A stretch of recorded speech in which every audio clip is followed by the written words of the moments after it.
पंकज जी, अभी आपसे मिलने हम लोग आया हूँ। नमस्कार सर। नमस्कार। जैसे आपका जो प्रॉब्लम था मैडम को, जो मतलब थोड़ा सा आप मतलब निराश हो चुके थे, डॉक्टर बोला था कि मतलब बच्चा नहीं होने सकेगा, कृत्रिम गर्भाधान किया जा सकता है, तो कृत्रिम नहीं करा के आप आखिरी डिएक्शन के बारे में कैसे पता लगा आपको, कैसे यकीन हुआ? सर डिएक्शन के बारे में मुझे आदरणीय लालू सर, मुन्ना सर ने बताया और हमने आदरणीय मिथिलेश सर के संपर्क में रहे और हमने अवंतिका हॉस्पिटल महाराष्ट्र के नागपुर में दिखाए। वहाँ पे काफ़ी पैसे भी खर्च किए सर। वहाँ पे जब सारा टेस्ट होने के बाद में उन्होंने लास्ट में मुझे बताया कि आपका जो है कृत्रिम गर्भाधान के द्वारा ही आपका संतान हो सकता है। मेडिकल साइंस के तरफ आपका जो है ये जो आपका जो नेचुरल रूप से जो होता है वो नहीं बन पाएगा और ये अच्छा, कभी आप माँ बाप नहीं बन सकते। अच्छा अच्छा। फिर हम लोगों ने हमारे सासू माँ जो है महाराष्ट्र पावापुरी बिहार में, उनका जो है मेडिकल कॉलेज में उनका पोस्टेड है, तो उनसे भी हमारे मिसेज ने संपर्क करे तो उन्होंने बोले जैसा उन्हें बता रहे हैं आपको उसके हिसाब से ही चलना पड़ेगा। भारती जी एक समय बोला करती थी कि अगर मुझे कोई बांझ कहा तो हम सुसाइड कर लेंगे। अच्छा अच्छा। लेकिन हॉस्पिटल में जब मैडम ने हम दोनों को एक बार बुलाया और बुलाने के बाद मैंने से पहले पूछा कि आप क्या करते हो, हमने बताया कि इंडियन रेलवे में लोको पायलट के पद पे हैं। उन्होंने बोला कि आपको तो ऐसे संतान हो नहीं सकता है, आपको कृत्रिम गर्भाधान के द्वारा, उसमें भी कोई गारंटी नहीं है कि आपका संतान हो ही जाएगा। लेकिन उसके बाद में भी भारती जी चुप रही वहाँ पे। बाहर निकलने के बाद हम दोनों को सोचने का मौका दिया। इनने बाहर निकल के हमसे लिपट करके रोने लगी और कहने लगी कि मैं ऑपरेशन नहीं करवाऊंगा, कृत्रिम गर्भाधान मैं नहीं करवाऊंगा, बेशक मैं बांझ रह लूँगा लेकिन ये काम नहीं करवाऊंगा। फिर हमने बोले अगर तुम्हारा फैसला है तो मुझे मंजूर है और हमने फिर बाहर से कोई प्रोडक्ट खाना पीना बंद कर दिया, कुछ भी नहीं खाने लगे। अच्छा। उसी बीच में इनको डेंगू हुआ। डेंगू होने के बाद में हम आदरणीय मिथिलेश सर के संपर्क में आए।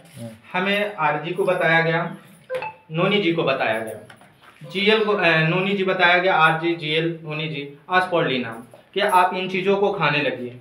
डेंगू एक बहाना हुआ और डेंगू खत्म हुआ और डेंगू खत्म होने के 1 से 1.5 महीना के बाद में हमारे घर में ये पॉजिटिव रिजल्ट आया। अच्छा। जबकि इनका मेंस 4-4 महीना, 6-6 महीना, 8-8 महीना रुक जाता था। अच्छा अच्छा। और उसके बाद में ये रिजल्ट आया और रिजल्ट का परिणाम है कि आज हमारे घर में 19 मई को पुत्र धन का प्राप्ति हुआ है। 19 मई को 2024 19 मई में।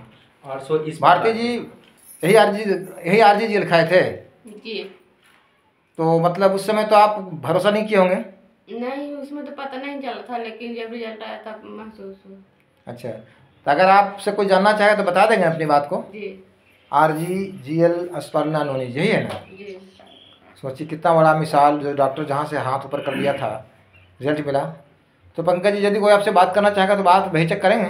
बिल्कुल खुलकर बात करेंगे सर, और जितना मेरे से मदद हो सकेगा मैं उनको हेल्प करूंगा प्रोडक्ट बताने में। अभी टेहटा मलिया मोड़ के पास रविंदर पासवान जी को 22 साल पर ही इसी आरजी का दिन था कि आज उनका बच्चा समझिए कि 4-5 साल के 22 साल बाद हुआ था। वो निराश हो चुके थे। हम बोले थे आरजी जी जी खाएं, ये दूसरा रिजल्ट मेरे हाथों से यहाँ है। तो अपना मोबाइल नंबर ज़रा बता दें। मेरा मोबाइल नंबर सर 73